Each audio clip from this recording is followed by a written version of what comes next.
புரட்சி தலைவர் பொன்மன செம்மன் 1972 அனைத்து இந்திய அண்ணா திராவிட முன்னேற்ற கழகம் மாபெரும் இயக்கத்தை உருவாக்கினார்.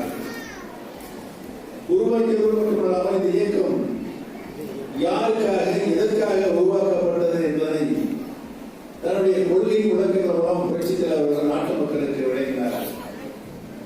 இந்த இயக்கம் தொண்டர்களுக்கான இயக்கமாக உருவாக்கப்பட்டது. அதன் பின்னால் மாநில டாக்டர் புரட்சி தலைவி அம்மா அவர்கள் இந்த இயக்கத்தை மக்கள் இயக்கமாக உருமாற்றினார்கள்.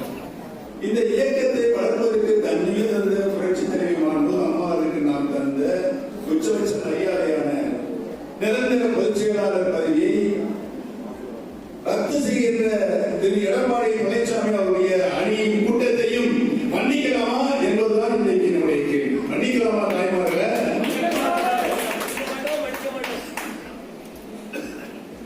இப்படித்தான் எங்களை எல்லாம் அவர்கள் கூட்டிய ரவுடிகளையும் கேட்டிகளையும் கூட்டிக் கொண்டு வந்து காலையில் 5 மணிக்கு உட்கார வைத்து ஒரு போலியான பொதுக்குழுவை அஜெண்டா பிரகாரம் வரவேற்பு இருக்கணும், தலைமை வைக்கணும்.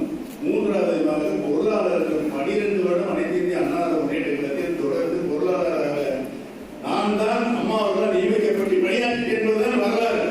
நான் ஒரு வருடத்தினுடைய வரவு செலவுகளை வாசிக்க வேண்டும்.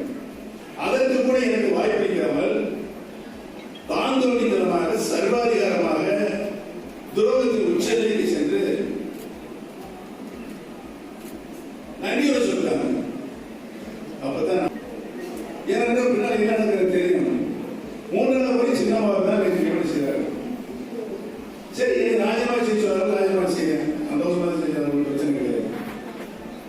அதற்கு பின்னால் யாரை சின்னமாக தேர்வு செய்தார்கள், முதலமைச்சராக யாரும் செய்தி செய்தார்கள் சொல்லுங்க.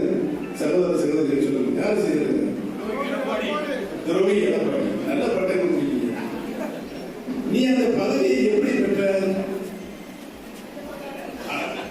தவறு சொல்றீங்க. ஆக்ஷன் காட்டுறீங்க. என்ன நடந்தது? கூவாதூர்ல என்ன நடந்தது? அனைத்து மக்களும் அனைத்து தொண்டர்கள் பொதுமக்களும் விரும்புகிற வரை முதலமைச்சராக தேர்ந்தெடுக்கப்படுவதுதான் முறை. ஆனால் தவறு போய் சின்னமாக இருந்து பதவியை வாங்கிட்டு ஒரு 2 மாசம் என்ன சொன்னார் அந்த அம்மா பத்தி? அந்த அம்மா பத்தி என்ன சொன்னாங்க? எவ்வளவு முதலமைச்சர் பதவியில் இருந்த சின்னம்மை பற்றி ரொம்ப இழிவான வார்த்தைகளை சொல்லக்கூடிய ஒரு ஆள் தான். சொல்லுங்க, அந்நியவர்கள் சொல்றது எங்க கேட்கணும்? சேர்த்து கேட்கணும். சொல்லுங்க.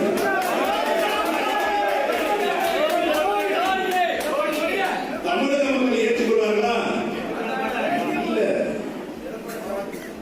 அதனுடைய அடையாளமாகத்தான் எடப்பாடி பழனிசாமி முதலமைச்சராக